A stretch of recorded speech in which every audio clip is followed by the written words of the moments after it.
Welcome to Tom and Jerry kitchen.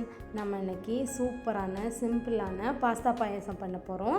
அது எப்படி பண்ணுறதுன்னு பார்த்துடலாம் வாங்க. பாஸ்தா பாயாசம் பண்ணுறதுக்கு ஃபஸ்ட்டு நம்ம கொஞ்சம் முந்திரியும் திராட்சையும் வறுத்தெடுத்துக்கலாம். அதுக்கு அடுப்பில் ஒரு பாத்திரம் வச்சுருக்கேன். பாத்திரம் சூடானதுமே 2 ஸ்பூன் அளவுக்கு நெய் சேர்த்துக்கிறேன்.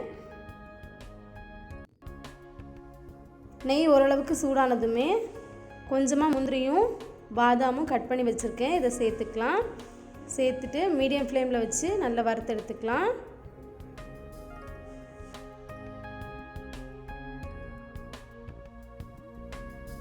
முந்திரி பருப்பு கொஞ்சம் கலர் சேஞ்ச் ஆனதுமே கொஞ்சமாக கிஸ்மிஸ் பழம் சேர்த்துக்கலாம்.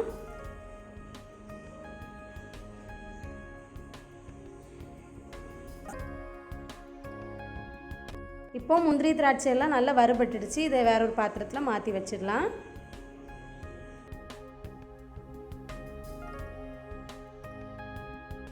அடுத்ததாக அதே நெய்யில் நான் 1 கப் அளவுக்கு பாஸ்தாவை நல்லா வாஷ் பண்ணி எடுத்திருக்கேன். இதையும் சேர்த்து அந்த நெய் கூடவே நல்லா மிக்ஸ் பண்ணி விட்டுக்கலாம் 1 நிமிஷத்துக்கு.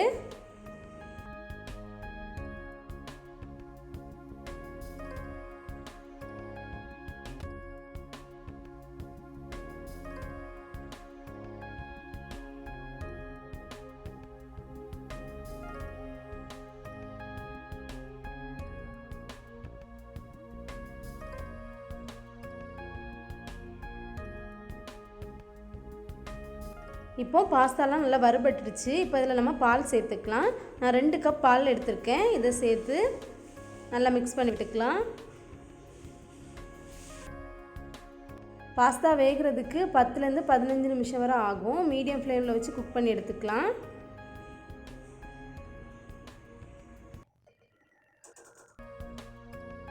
இப்போ 15 நிமிஷம் போல் ஆயிருக்கு. நம்ம ஓப்பன் பண்ணி பார்த்துடலாம்.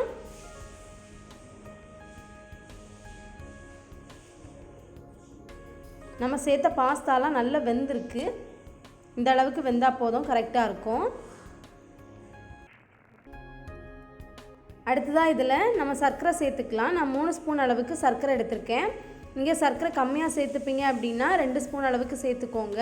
அதிகமாக சர்க்கரை சேர்த்துப்பீங்க அப்படின்னா 4 ஸ்பூன் சர்க்கரை சேர்த்துக்கோங்க, கரெக்டாக இருக்கும். சர்க்கரை சேர்த்து நல்லா மிக்ஸ் பண்ணி விட்டுக்கலாம்.